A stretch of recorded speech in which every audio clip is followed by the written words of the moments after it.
it'll be interesting to see how this team adapts over the course of a very long offseason. They've got 5 months to retool the roster, see what they can do. Irelia banned, of course, probably against Soar. Soar is a more bruiser-oriented, high-damage top laner.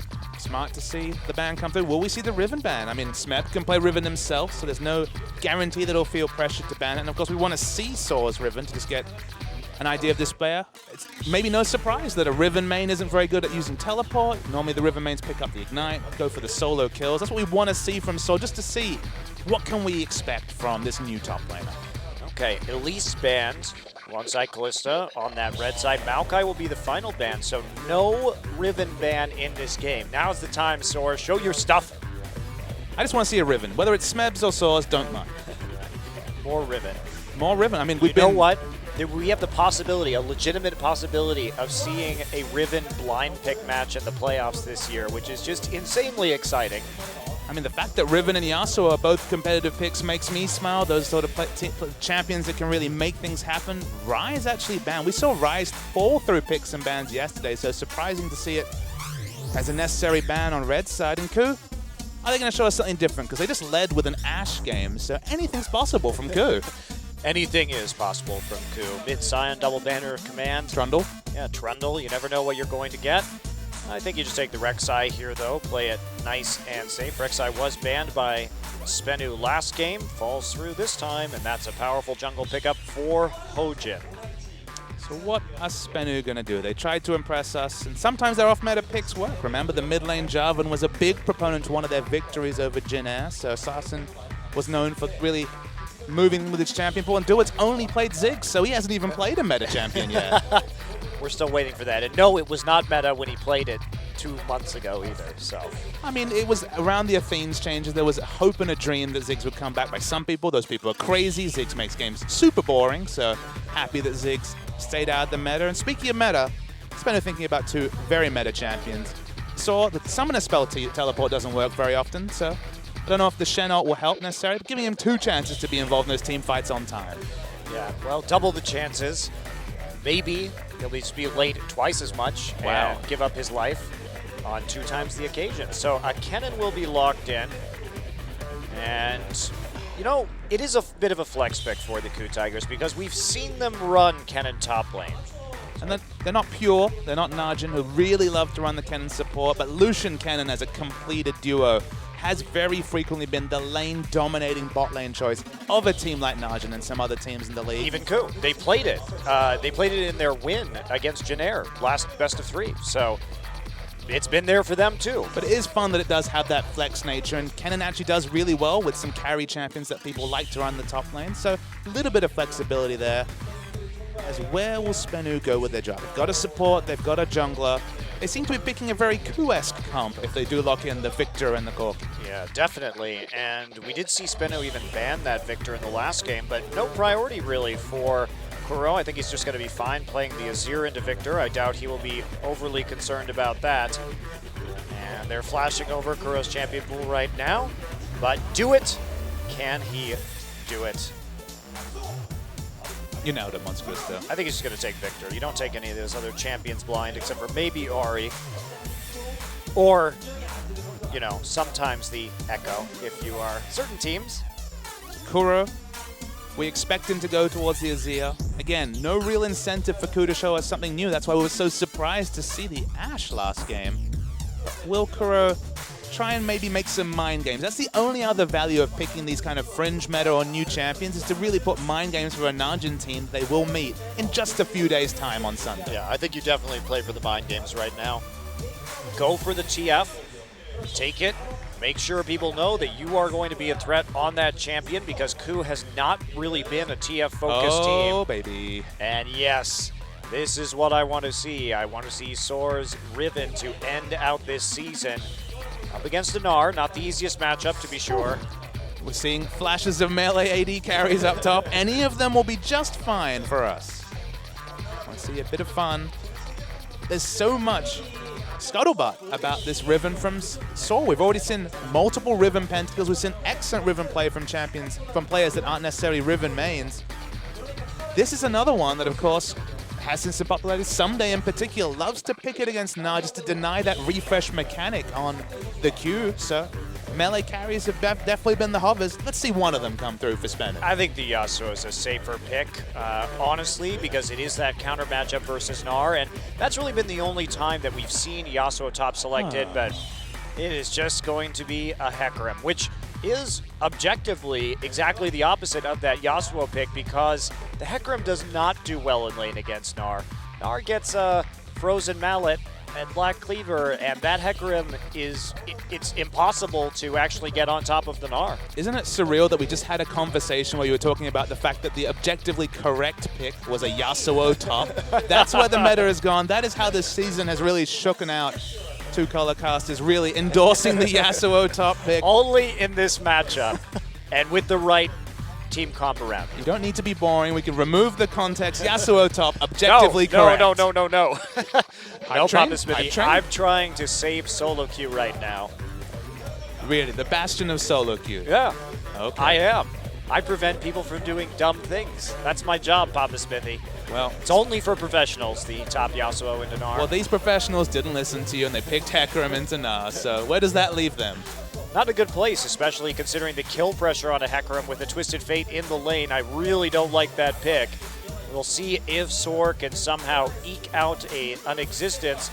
They're definitely going to want to lane swap because they have both losing side lanes right now. That is a really hard situation for them to be in when the crowd control is there for Twisted Fate to port. 3 losing lanes definitely picked themselves into a bit of a pickle.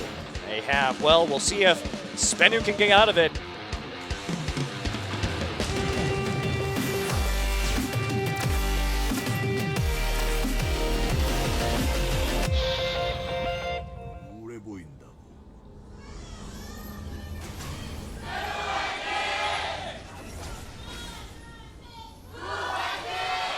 KOO Tigers versus Spenu, Game 2. KOO has a chance to move up the rankings with a win here and a small advantage in their wild card playoff this Sunday versus Najin.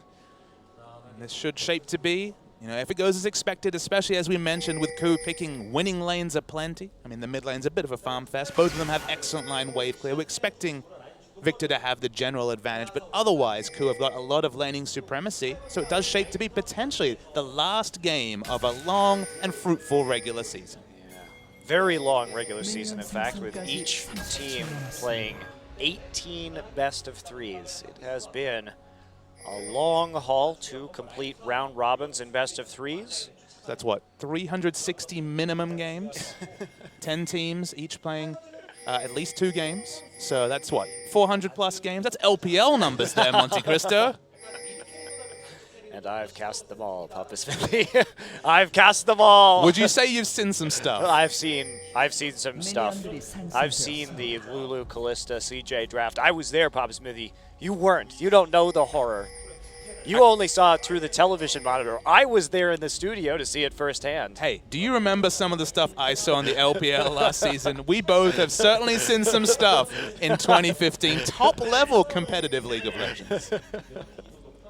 The war stories we have. Yeah, the war stories are real. Well, looks like we will just see a quick Gromp leash, and the lane swap actually coming in for the KOO Tigers. Definitely not the situation that they would have preferred. I think they tried to call it and failed, so they will not have that very nice bully matchup in the early game to rely on. It's actually a big problem because what does Cannon really do in a frozen lane situation? His roam at level 2 is okay. It's a bit kind of questionable. You can get a stun, but it's, again, requires a lot of time. In a short lane like mid, you can't make much done. He's such a strong laning bully that them losing out in the 2v2, surprisingly big deal. Although he can, of course, just swap bottom and it'll be 2 ranged champions and be able to lane fairly flexibly with Smeb. Yeah, and having Smeb on that Gnar with the Kennen is a nice, I suppose, consolation. But like you're saying, the Kennen in a lane swap is basically just a really terrible Annie.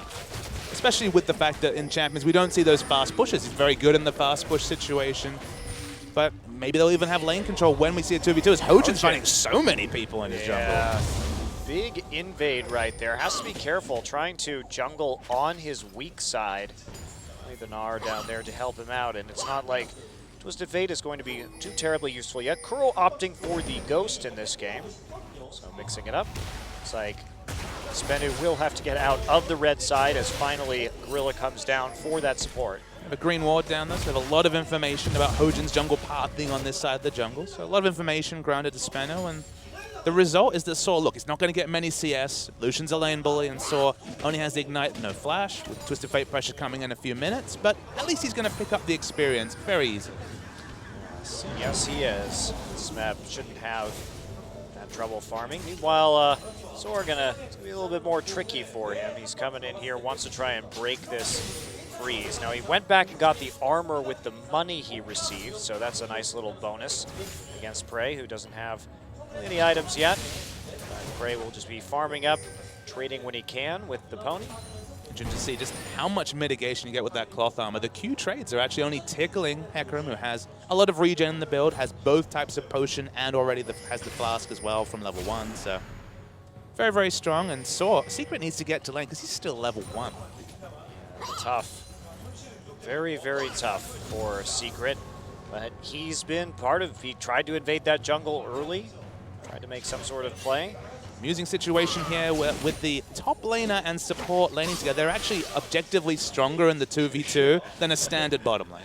Yeah, very odd, but of course that comes with some unconventional picks and the fact that we do have one of those rare ranged top laners, at least 90% of the time, and that Kennen, who is renowned for the laning phase.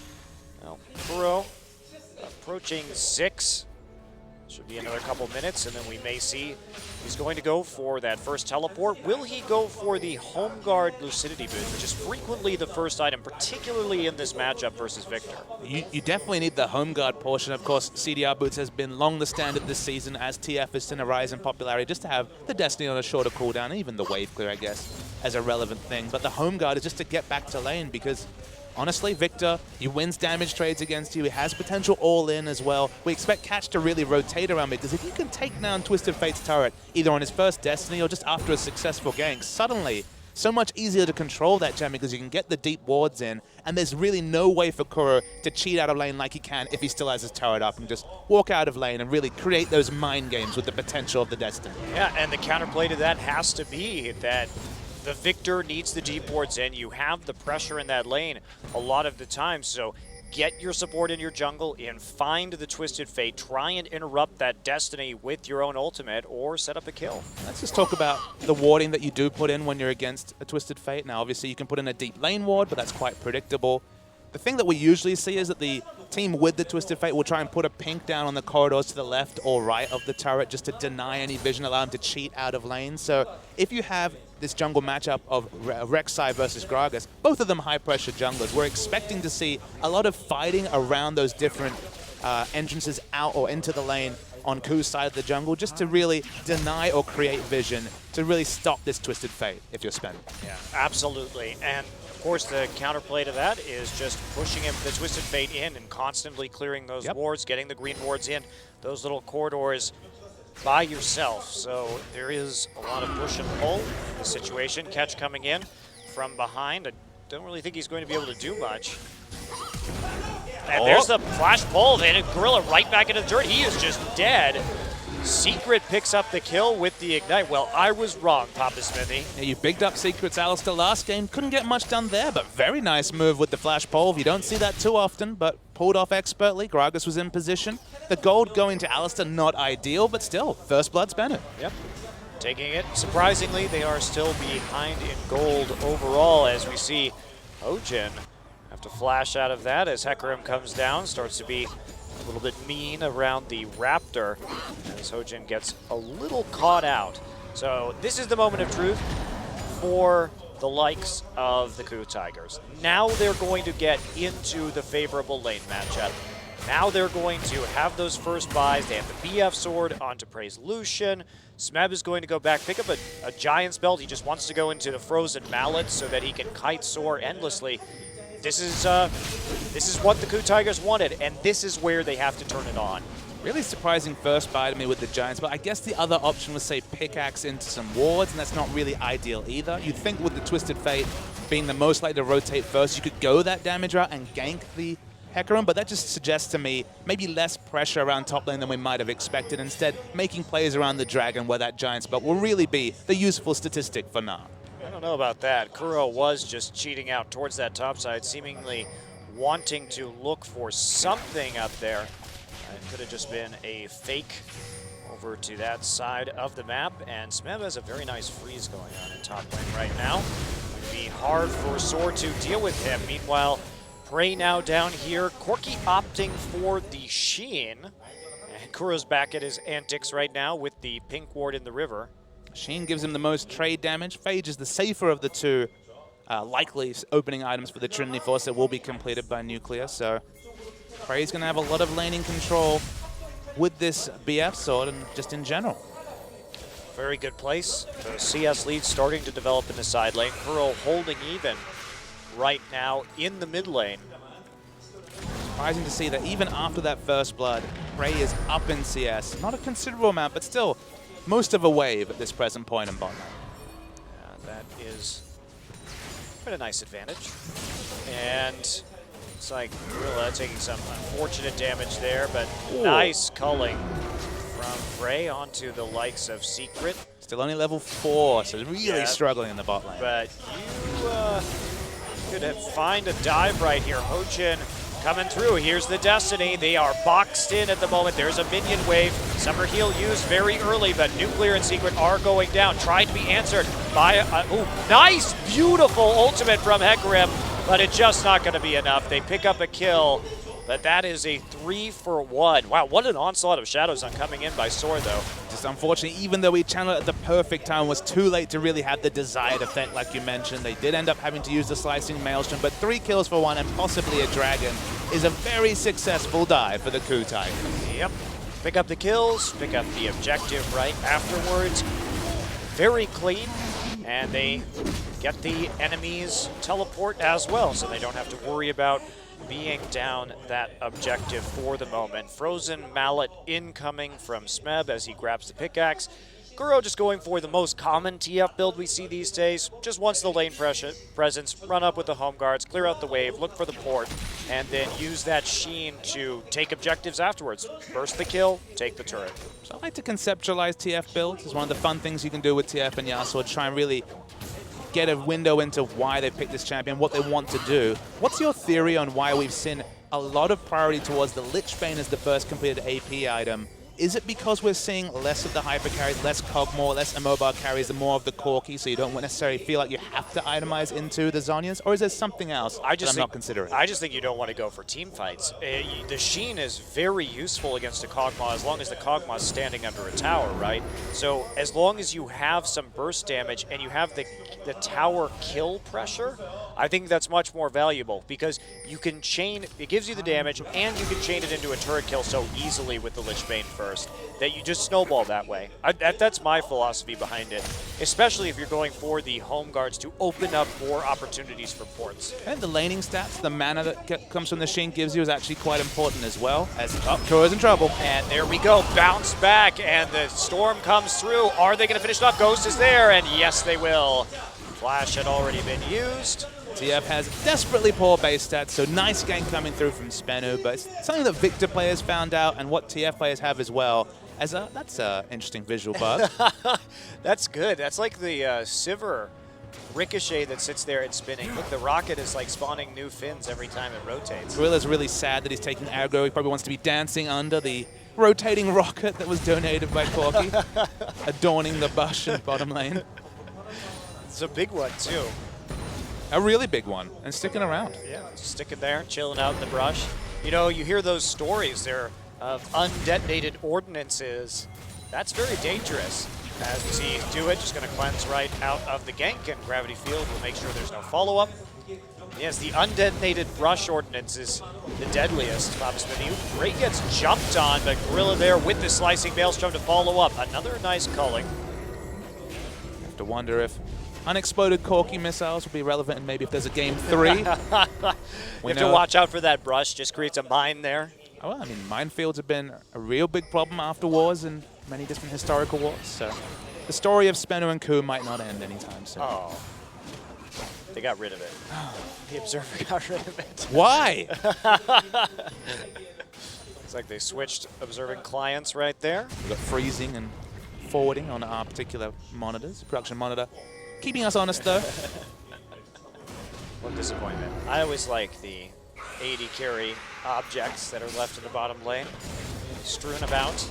But just coming back to Twisted Fate, you know, you get the home guards to stop your turret from going down. When you're a TF and you have the low base stats and you're looking to exit lane a lot, you might lose blue control. So even just having the 200 flat mana might be relevant because you have the mana sustain mechanic. But without double Dorans or just some mana or mana regen, you can struggle to just keep up with a champion like Victor who has that instant backline wave clear from level 7 with just 1,000 gold investment.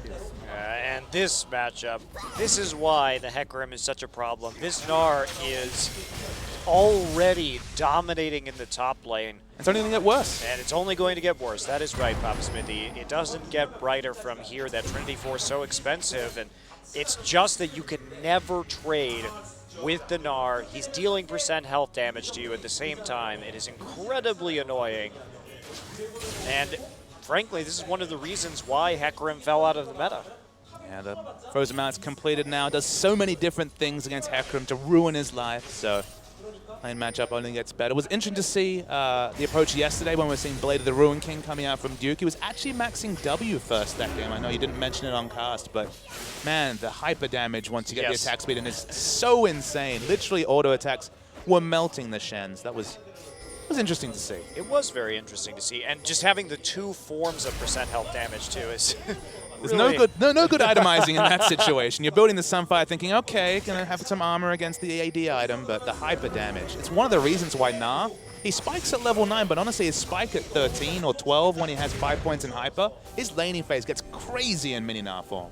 Yeah, very powerful, and it's just the safety of Gnar too has seen that big resurgence. He's such a safe blind pick. You can play him into almost anything. He's viable at so many different points in the game. Hard to gank, hard to turret dive, depending on his Gnar rage bar. And he either has a short hop that costs no mana or has a massive bounce over the incoming minion wave. So flexibility, it kind of overcomes the fact that his team fights definitely are gated around such a clear bit of information communicated to both teams in terms of the Gnar rage bar. The strength and safeness of his laning phase really seems to be justifying his place in the meta. Right, because right now, even if Smeb doesn't enter at a perfect time, he still has a 50 CS lead, a kill lead, and he's given his team a bunch of global gold simply through the strength of his laning phase.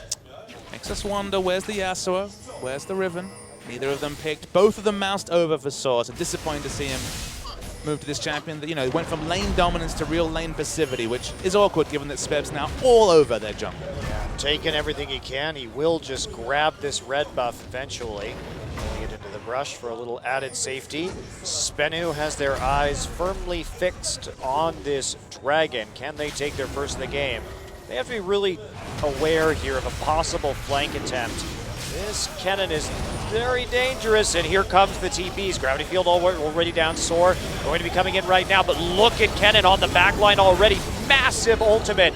Does see him dying. How well can Spano get out of this? They drop the Chaos Storm in the choke point. Here comes Twisted Fate right with the gold guard on to do it. Do it is down, and Secret targeted as the next victim. Double kill for Smeb's Gnar. Great engage from Gorilla's Kennen.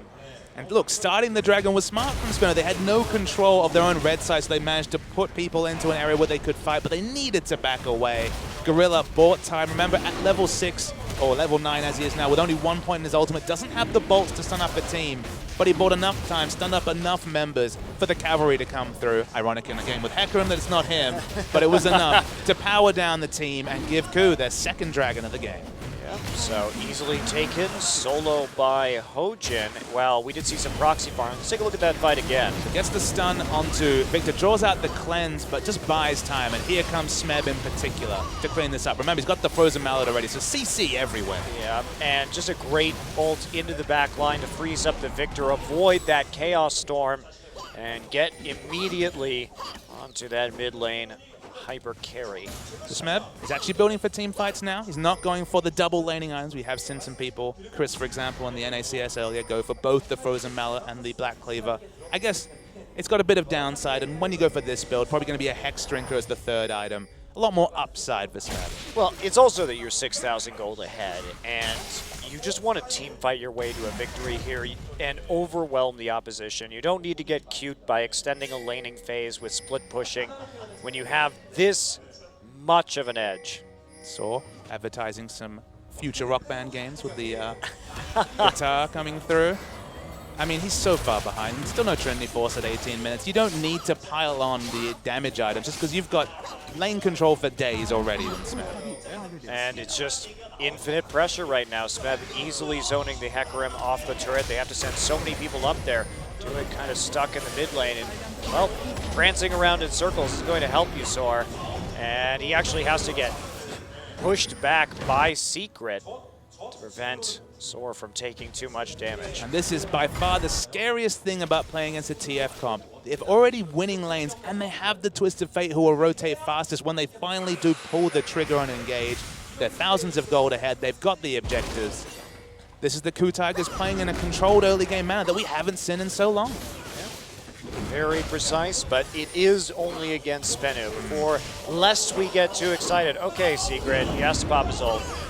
And he has to be careful, really careful. Speaking of careful. Hello, Stewart, just walking through a choke point right next to the cannon. Does drop one. Not going to get the second. KOO couldn't quite shape the wildcards to pick up the double kill. But 1-for-1's not bad for Spenu, given how far behind they are. But I don't know. They traded their mid laner for a support. The maths, though, 1 equals 1, Monty. They also traded a lot of their wave clear away, so the potential follow-up tier 2 could come through, depending on what Prey is doing. To say that we're grasping at straws for upside for Spenu is exaggeration. Is that enough? And Prey, Ashe, and into Lucian. Both champions. Look, he's played, I believe, 1 or 2 Lucian games this season, but certainly hasn't been a standby like it has been for a player like OQ that draws these Lucian bans. Nice to see from Prey. And look, he might just go back to Corky duty and the must-win games against Najin later in the week, but this is flexibility from a player like Prey, who his reintroduction in 2015 was one of the heartwarming stories of the season. He was so wonderful in the spring season, but been found wanting so regularly in summer. Yeah, that consistency that he had at that high level in spring kind of eroded as time went on in this league.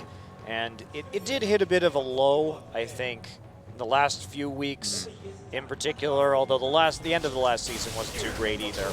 He just doesn't seem to have enough gas in the tank to complete an entire season at the same level of play. And look, players like EasyHoon might be able to get away with that. If they had another AD carry chomping at the bit, if they had, say, the Captain Jack, if they had, say, the pilot they were rotating with, maybe they could weather different AD carry metas and have Prey be involved. But as the sole AD carry threat, and often the player that's required to carry, his shortcomings have really eroded, as you use the word that you used, KOO's chances of really impacting the top spots in this league. Yeah, you have to believe that. I think they're coming in, no matter their placement as an underdog, to Najin, just given current form. And here we go, Smeb coming on through. The fight over the red buff is occurring. I think Hojin ended up with it in the end. Catch now finding himself stunned up after being malleted. Smeb actually gets launched forward. Whoa. There's the Gnar ultimate straight into a Kennen ult, and that is just everyone dying. Whoa, 4 kills. Prey coming through from the flank on the cleanup alongside KOO with the ultimate. What a great combo. Just the positioning of even the Destiny. I'm surprised KOO's been really on form with the Twisted Fate ults in particular, but KOO, they just ran over the enemy. They're 10,000 gold ahead and a Baron, and soon to be at 22 minutes. Yeah, that is an absolutely massive lead. There we go, as everyone from Smeb going to be recalling. Everyone from Smeb, everyone from KOO. Including Smeb. Including Smeb. But watch the replay, and specifically the positioning, and the fact that they held onto their cooldowns until, for whatever reason, Smeb, they needed to retreat, but they retreated into a choke. Smeb actually got a bit of an assist with the explosive cast, but KOO shows up at the back to stun do it. The AoE stun is real, and KOO just run rampant. Yeah, KOO's ult, like you said, very good into the brush where they knew there wasn't any vision. So making the most out of that Twisted Fate and just collapsing from all sides simultaneously. Smeb using that explosive cask assist to its fullest potential. And using that gold to just buy a Black Cleaver. Screw it. Don't need to finish the Hex Drink or the Merc Treads. If you got the gold for Black Cleaver, go for the style points. Don't do it. Screw it. That's the Smeb philosophy of this game. Fair enough. Well, he is going to be an absolute terror when it comes to defending the last tier 2 or any split pushes involving his Baron. Just going to walk straight up and start smashing his face into the turret. You just compare his items specifically to his lane opponents. You kind of cringe at the fact that he had more battle stats and more defensive stats as well. It's been a rout here for Smeb in this game, showing his dominance. It's good to see Smeb back and crushing this hard. Smeb, one of the primary carries of this team, but as you mentioned, been very muted. That's kind of the word I used to describe. He hasn't been bad, but his play has been muted. He certainly hasn't been making things happen in a way that he was certainly doing in the spring season. Especially on this Gnar. That was such an important pick for the KOO Tigers, and his prowess on it with those ultimates was a lot of the reason why they were able to come back from some of these early deficits. Well, KOO's getting free time for some reason with this inhibitor turret. It's going to go down. Yep, nothing they can do, and there we go. Transform going to come on through. What can Smeb do in the back line? There he goes, starting to get those stuns down. Meanwhile, Gorilla will get knocked out with the explosive cast. KOO has that Zhonya's on right underneath that inhibitor. Secret has to run, though. There's a gold card, and a hop forward will mean the Hecarim goes down 3 for none. On a very elementary team fight. Smeb really managing his rage well. And KOO, look, you mentioned the fact they only have 2 days to practice for Naj, and make it 2.5, because they're really finishing this series quickly. Yep, we had a 30-minute game in game 1. Are they going to end in 25 here? Death timer still low, 8 seconds onto Nuclear. Can he make it back in time? Catch eats a crit, and that's the ace. And now the turret and the Nexus will fall in the end. Sub 25-minute game. And Najin finishes 2 in under an hour. And it might be a record for KOO to actually pick up the win with just 2 dragons. And this is when they were ahead, only having 2 dragons. Only 2 dragons could be completed. The third one just came live, but of course not a consideration. KOO Tigers looking in hot form, only against Spenu, the bottom place team, but at least it's reassuring for the KOO fans coming into Sunday. And it really should be, because if we think about this KOO Tigers team, they were coming off a rather sad loss to the Jin Air Green Wings. And now, looking like a very decisive team, easily snowballing these games. And an